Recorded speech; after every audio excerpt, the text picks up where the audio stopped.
In the spring of 1992, residents of a town of 6,000 people in northern New Mexico began calling their local newspaper to report a continuous, low-frequency hum. Some of them could hear it.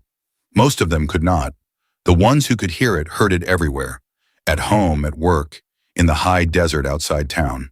33 years and a federal investigation later, the source of the sound has not been identified. The hearers still hear it. This is the Cold Archive. Taos is a small adobe town in north-central New Mexico, 6,900 feet above sea level, at the foot of the Sangre de Cristo Mountains. Population roughly 6,000. It is a town with a long history of attracting writers and artists who came for the quiet. The residents who first reported the hum knew what a quiet town sounded like. The first reports came to the Taos News in the spring of 1992. A handful of residents calling to ask whether anyone else could hear a continuous, low-droning hum.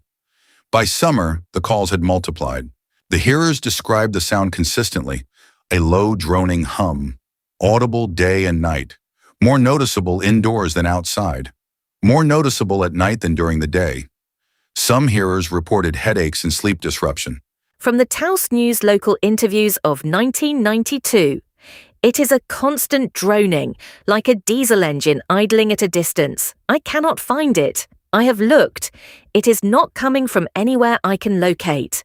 The reports reached the office of Representative Bill Richardson, Democrat of the 3rd Congressional District of New Mexico.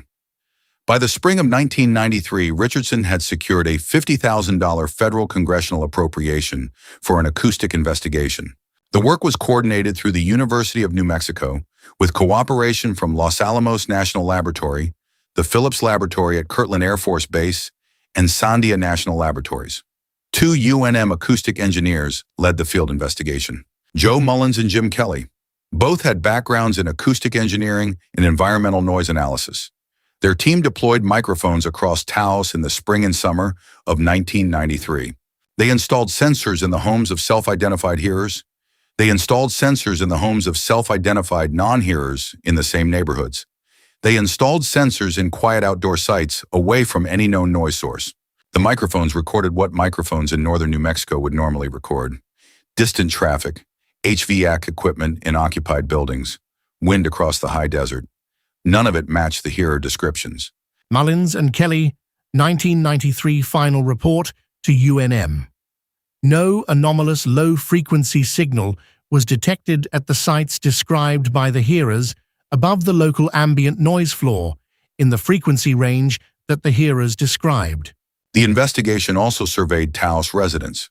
Between 2 and 11% reported hearing the hum, depending on how the question was phrased.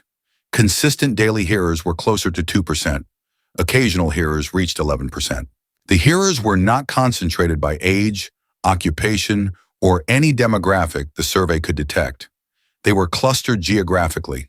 Specific neighborhoods, specific homes. The same households tended to have multiple hearers. Sandia National Laboratories conducted a parallel review. The hypothesis on the table: a classified military source, an extremely low-frequency communication signal, an underground installation, a radar harmonic on the local power grid. Sandia, in the 1994 public release, no candidate Department of Defense system has been identified that could produce a continuous low-frequency emission at the spatial scale and signature described. The classified source hypothesis was eliminated. The investigation closed in 1994 without identifying any source. The hum continued to be reported. 3 serious hypotheses have been advanced to explain what the Taos hearers are perceiving. Each one fails at least one constraint. Hypothesis 1.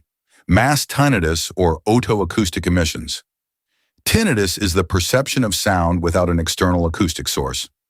Otoacoustic emissions are real low-amplitude sounds that the inner ear itself produces.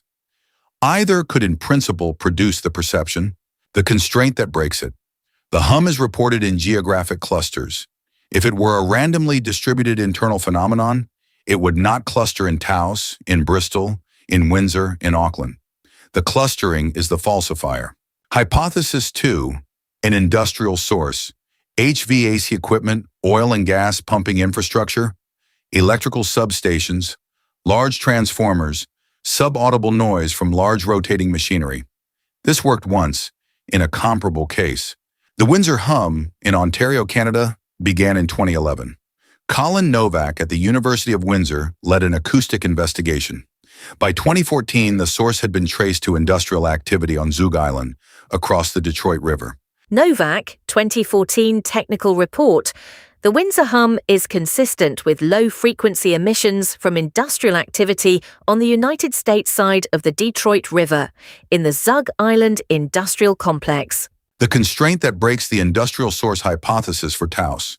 Taos has no industrial activity comparable to Zug Island. The Mullins-Kelly investigation searched. Subsequent investigations through the 2000s and 2010s have searched again. There is no candidate industrial source within the relevant range. Hypothesis 3.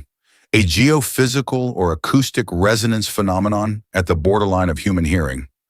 The Earth has a continuous low-frequency background hum measurable on seismometers, but it is on the order of millihertz, well below the threshold of human hearing.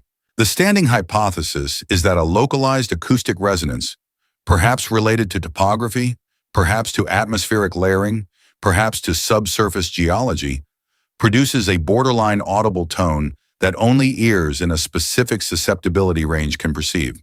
The hypothesis has not been falsified. It has also not been confirmed. No instrument has identified the resonant source. The hypothesis is the standing residual. In 2004, David Deming, a geophysicist at the University of Oklahoma, published in the Journal of Scientific Exploration a catalog of comparable hums reported around the world. Bristol in the United Kingdom from the 1970s, Largs, Scotland, Auckland, New Zealand, Kokomo, Indiana. Deming, 2004. The phenomenon is reported at multiple, geographically separated locations by a consistent minority of residents, with consistent acoustic descriptions and without confirmed instrumental detection of an external source. Windsor was resolved. Bristol was partially attributed to industrial sources but not confirmed. Taos was not resolved. Auckland was not resolved. The pattern across sites is consistent. The source at each site is not. So the hearers are credible. The clustering is real. The microphones detect only the normal ambient noise floor.